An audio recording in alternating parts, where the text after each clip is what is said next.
இது news first prime time sunrise. அனைவருக்கும் இனிய காலை வணக்கம். நீங்கள் இணைந்து கொள்வது இலங்கையின் முதற்தர செய்தி வழங்குனர் நியூஸ் ஃபர்ஸ்டின் காலை நேர பிரதான செய்தியுடன். நியூஸ் ஃபர்ஸ்ட் பிரதான கலையகத்திலிருந்து உங்களை சந்திக்கும் நான் சண்முகநாதன் வினோதர்ஷன். மலர்ந்திருக்கும் இந்த நாள் இனி நாளாக அமைய வாழ்த்துக்கள். முதலில் தலைப்புச் செய்திகள். இன்று காலை முதல் அடையாள பணி பகிஷ்கரிப்பை மேற்கொள்வதற்கு அரச வைத்திய அதிகாரிகள் சங்கம் தீர்மானம். பாராளுமன்ற உறுப்பினர்களுக்கான அலுவலக கொடுப்பனவாக 1,00,000 ரூபாவை வழங்குவதற்கு அமைச்சரவை அங்கீகாரம். தங்களின் பேரணியை கலைக்க போலீசார் முயன்ற சந்தர்ப்பத்தில் 6 மாணவர்கள் காயமடைந்துள்ளதாக அனைத்து பல்கலைக்கழக மாணவர் ஒன்றியம் தெரிவிப்பு. விமான விபத்தில் பிரேசில் கால்பந்தாட்ட வீரர்கள் ஒரு சிலர் உயிரிழந்ததை தொடர்ந்து கால்பந்தாட்ட உலகம் அஞ்சலிக்காக ஒன்று திரண்டுள்ளது.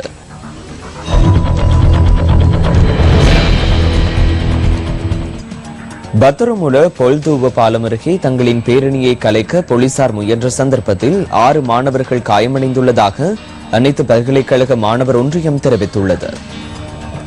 வரவு செலவு திட்டம் மற்றும் சைட்டம் நிறுவனத்துக்கு எதிர்ப்பு தெரிவித்தே நேற்று இந்த பேரணியை ஏற்பாடு செய்ததாக மாணவர் ஒன்றியத்தின் ஏற்பாட்டாளர் லஹிரு வீரசேகர தெரிவித்துள்ளார். இந்த தாக்குதலில் 6 பேர் காயமடைந்துள்ளதாகவும் அதில் 3 பேர் தேசிய வைத்தியசாலையிலும் ஸ்ரீ ஜெயவர்தனபுர வைத்தியசாலையிலும் அனுமதிக்கப்பட்டுள்ளதாக கூறியுள்ளார். காயமடைந்தவர்களில் 2 தலையில் காயங்கள் ஏற்பட்டுள்ளமையினால் அவர்கள் சத்திர சிகிச்சைகளுக்கு உட்படுத்தப்பட்டதாக அனைத்து பல்கலைக்கழக மாணவர் ஒன்றியம் குறிப்பிட்டுள்ளது. இதேவேளை போல்துவ பாலத்துக்கு அருகில் வீதி தடைகளை தாண்டி மாணவர்கள் பேரணியை முன்னெடுத்ததால் அவர்களை கலைப்பதற்கு கண்ணீர் புகை மற்றும் நீர்த்தாரை பிரயோகத்தை மேற்கொள்ள நேரிட்டதாக போலீசார் தெரிவித்துள்ளனர். இன்று காலை 8 மணி முதல் நாளை காலை 8 மணி வரை அடையாள பணி பகிஷ்கரிப்பை மேற்கொள்வதற்கு அரச வைத்திய அதிகாரிகள் சங்கம் தீர்மானித்துள்ளது. வரவு செலவு திட்டத்தை கண்டிக்கும் வகையில் இந்த அடையாள பணி பகிஷ்கரிப்பு மேற்கொள்ளப்பட உள்ளதாக சங்கத்தின் இணைப்பாளர் டாக்டர் நலின் தஹீரத் கூறியுள்ளார். ஓய்வூதியம் ரத்து செய்யப்பட உள்ளமை, அரசு ஊழியர்கள் மேலதிகமாக செய்யும் தொழில்களுக்கான வரி அதிகரிக்கப்பட்டுள்ளமை, இலவச மருத்துவ சேவைக்கு பாதிப்பு ஏற்படும் வகையில் தனியார் துறையினரிடம் வைத்தியசாலைகள் கையளிக்கப்பட உள்ளமை போன்ற விடயங்களுக்கு எதிர்ப்பு தெரிவித்தே இந்த தொழிற்சங்க நடவடிக்கை முன்னெடுக்கப்படுவதாக அவர் தெரிவித்துள்ளார். எவ்வாறாயினும் பணி பகிஷ்கரிப்பு இடம்பெறுகின்ற காலப்பகுதியில் எந்தவொரு நோயாளரின் உயிருக்கும் ஆபத்து ஏற்படுவதற்கு இடமளிக்கப் போவதில்லை என அரசு வைத்திய அதிகாரிகள் சங்கம் வலியுறுத்தியுள்ளது. இதனிடையே வைத்திய அதிகாரிகளின் பணி பகிஷ்கரிப்பை எதிர்கொள்வதற்கு தயார் என சுகாதார அமைச்சு அறிவித்துள்ளது. இந்த பணி பகிஷ்கரிப்பை மேற்கொள்வதற்கு முன்னதாக வைத்திய அதிகாரிகள் தன்னுடன் பேச்சுவார்த்தைகளை நடத்தவில்லை என சுகாதார அமைச்சர் ராஜித சேனரத்ன விடுத்துள்ள அறிக்கையில் குறிப்பிடப்பட்டுள்ளது. பிரச்சினைகளுக்கு பேச்சுவார்த்தையின் மூலமே தீர்வு காணப்பட வேண்டும் என சுகாதார அமைச்சர் வலியுறுத்தியுள்ளார். பாராளுமன்ற உறுப்பினர்களுக்கான அலுவலக கொடுப்பனவாக 1,00,000 ரூபாவை வழங்குவதற்கு அமைச்சரவை அங்கீகாரம் வழங்கியுள்ளது. இதற்கமைய மாதாந்தம் இந்த கொடுப்பனவு பாராளுமன்ற உறுப்பினர்களுக்கு கிடைக்க உள்ளது. கொடுப்பனவை பெற்றுக் கொள்வதற்காக அனைத்து பாராளுமன்ற உறுப்பினர்களும் தமது தொகுதியில் அலுவலகம் ஒன்றை திறக்க வேண்டியது கட்டாயமாகும்.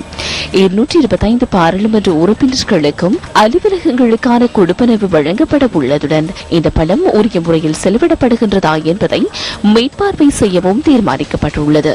பாராளுமன்ற உறுப்பினர்களுக்கு இதுவரை அலுவலகங்களுக்கான கொடுப்பனவு வழங்கப்பட்டதில்லை என்பது குறிப்பிடத்தக்கதாகும்.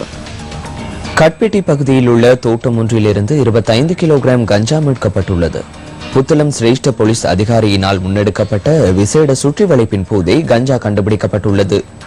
சம்பவத்துடன் தொடர்புடைய சந்தேக நபர்கள் தப்பிச் சென்றுள்ளதாகவும் அவர்களை கைது செய்வதற்கான நடவடிக்கைகள் முன்னெடுக்கப்பட்டு வருவதாகவும் போலீசார் தெரிவித்தனர். அம்பாறை திருக்கோவில் தங்கவேலாயுதபுரத்தில் யானை தாக்கி ஒருவர் உயிரிழந்துள்ளார். துவிச்சக்கர வண்டியில் நேற்று மாலை வயல் காவலுக்கு சென்று கொண்டிருந்தவரை யானை தாக்கி உயிரிழந்துள்ளதாக எமது செய்தியாளர் கூறினார். சடலம் திருக்கோவில் வைத்தியசாலையில் வைக்கப்பட்டுள்ளது. திருக்கோயில் 2ஆம் வீதியைச் சேர்ந்த 5 பிள்ளைகளின் தந்தையான 53 வயதான ஒருவரை சம்பவத்தில் உயிரிழந்துள்ளார்.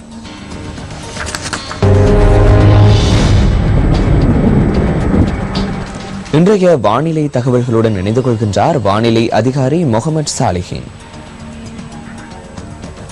இலங்கைக்கு கிழக்கே திருகோணமலை கரையிலிருந்து 680 கிலோமீட்டர் தொலைவில் வங்காள விரிகுடாவின் தென்மேற்கு பிராந்தியத்தில் தாளமுக்கமானது நிலை கொண்டுள்ளது.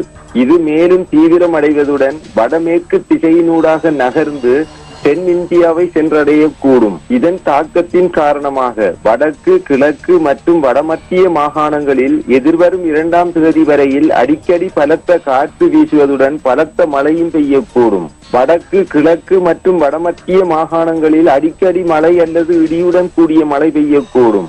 மத்திய, சபரகமுவ மற்றும் ஊவா மாகாணங்களின் பல இடங்களில் பிற்பகல் 2 மணிக்கு பின்னர் மழை அல்லது இடியுடன் கூடிய மழை பெய்யக்கூடும்.